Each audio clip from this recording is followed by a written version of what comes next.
asalaamaaleykum mbokk yi baaxoo di seetaan jotaayu taalif ci Malikia TV leeru Maodo ñu doon mu seytaane sant suñu borom jël ci say wujjoot Seydina Muhammad sallallahu alayhi wa sallam ziyaari kilifa diine yi tàmbale koy sëñ Aboubacar Sy Mansour ca Tiwaawan ak li ko wër jàll ba Pire nuyu xalifa ba waaye du fàtte Njaasaan ak fi nga xam ne moo di Touba sëñ Muntaxa dem fi nga xamee ne moo di fii ci Cambérène ak Yoff fu fi kilifa nekk rek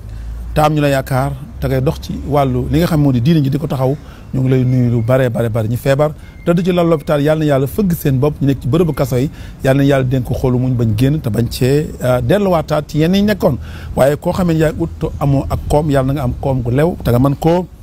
jëriñoo dellu nuyu lu bari Père As ak ñu topp ci moom ñëpp ci Malikia TV dellu sant gërëm sëñ Makhtar Ndiaye Al Amin ni ñu ko baaxoo defee saa su ne di seet di segg waaye Ibrahima Seck taalif jaar na fi ñaari yoon waaye kenn du doyal ci moom ndax mbokk yi ñu ngi wax naan na dellusiwaat moo waral tey sunu jataay Ibrahima bàyyi la nga nuyoo ci jataay taalif ci ki nga xam ne moo di leeru Maodo. ahousu billahi mina sheytaan rajim bismillahi rahmaani rahim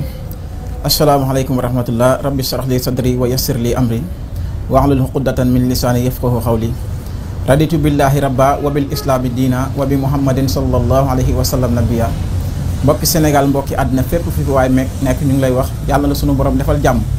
segam jàmm gën jamaate ko yàlla defal jàmm nga am jàmm yàlla na nu yàlla defal jàmm amiin amiin yàlla na yàlla barkeel sunuy mbir ba lu ñu yoroti mu toll ni jamaa leeral sunu yoon ba fu ñu jëmati mu mel ni yoonu jumaa yàlla na nu yàlla musal si jommi ak jàmmaarloo yàlla na nu yàlla jàmbaaral kàttanal ñu ba fu ñu mën a toll di sant naan alhamdulilah sëñ Ablaye ñu ngi lay fay di fay waa Malikia TV yëpp di nuyu téléspectateurs yëpp di am mbégte ak contentement ci teewaat fii ci jataayu taalif nuyoo bi neex na waaye dégguma soxna si nga nuyu ko de mbaa doo yëg kër ga ceeb ba amoon na tey moom dama ko saraxe. ñu ngi koy nuyu bu baax ñu ngi koy nuyu ak soxna yi nekk ci àdduna bi yëpp. ak waajur yi jigéen yi ak waajur yëpp. ñu di nuyu lu bari waaye Ibrahima. bàyyi ko nga Saalum jàng